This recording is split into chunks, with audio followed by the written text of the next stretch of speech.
guys, what is up? Evergreen Fly Guy here, doing another fly tying video. This one's going to be a Zebra Midge.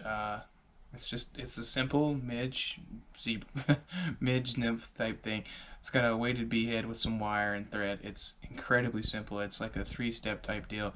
It probably should have been one of the early flies I did, but I didn't. I did something similar in a stretch tube scud type deal.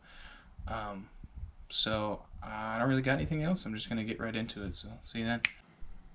All right, guys. So the only thing we got going on right now is a size 14 hook with accommodating bead head, same size.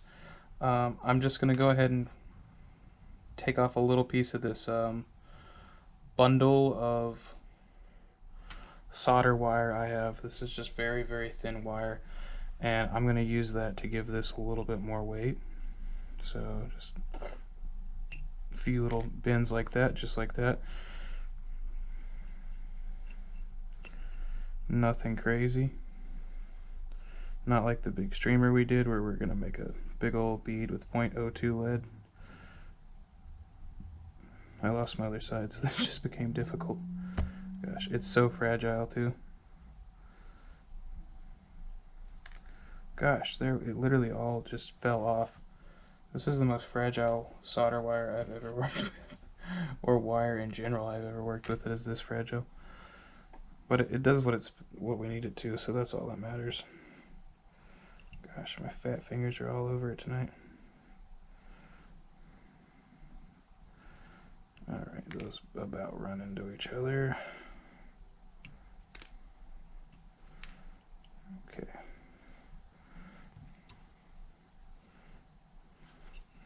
I think I wound up doing a little bit more than normal because of that hiccup, but it's really okay. So I've just smushed it up there into the to the jig head. Now at this point I'm going to take a little black. This is a UTC 120, same thing we just used in the previous video for that Royal Woofle. I'm just putting a little down right through here. I'm going to go down the body. It's no big deal. It's a small fly. We're just going to go to the bend. Right there. Park it and go ahead and clear your tag. You could have done that earlier if you wanted to. It really doesn't matter. And then I'm going to twist it right back up to just below where that wire's at. I'm going to go back. And you can use, I would recommend silver wire, something a little bit more visual. You could use a copper wire. I don't really think it's going to be too much of a difference. The Zebra Midge is supposed to have that like black and white effect. But the closest thing again I have is this solder wire. So this actually works really great for it. So I'm just going to go ahead and flip over and grab it and tie it in. Just go right back down the body there with this to tie it in real good and secure.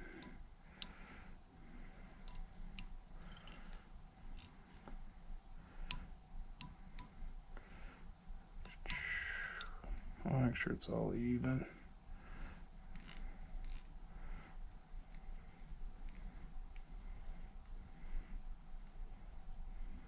There we go. Move that a little bit back out of the way. Then we're just going to take it around and we're going to take it up just like you would any other wire.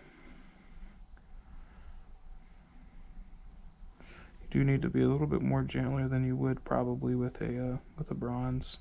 Sorry, not a bronze, but a copper wire. Or one of these nickel wires or whatever. And you can do as many bends as you want, just as long as you try to keep them a little bit even.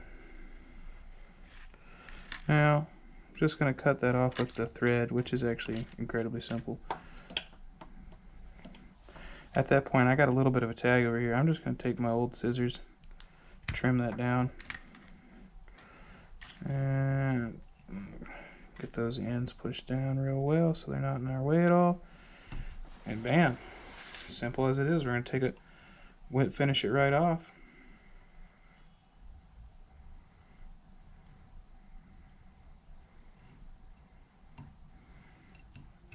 There we go. Trim this back. Little head cement to hold that thread there. Make it more durable, last longer. Got a little bit of a glue drip. But that is it, guys. That is the Zebra Midge in all its glory. An incredibly simple, but an incredibly effective fly. Alright guys, that was the Zebra Midge. I hope you enjoyed it.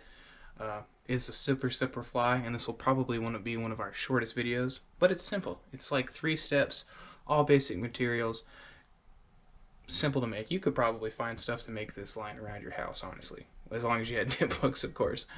But yeah, thanks for watching. Like, subscribe, I appreciate it. Check me out on Instagram. I got a bunch of stuff on there. I'm always doing stuff on there, polls and all sorts of stuff for fly tying, since that's what I've seemingly become about with these winter months. Hopefully once it gets summer, we'll see some change. We'll get out there and do more fishing, camping. Could possibly be a camping trip coming up soon. We gotta see about that. The weather's not been good for it. But get out there and catch some fish, guys.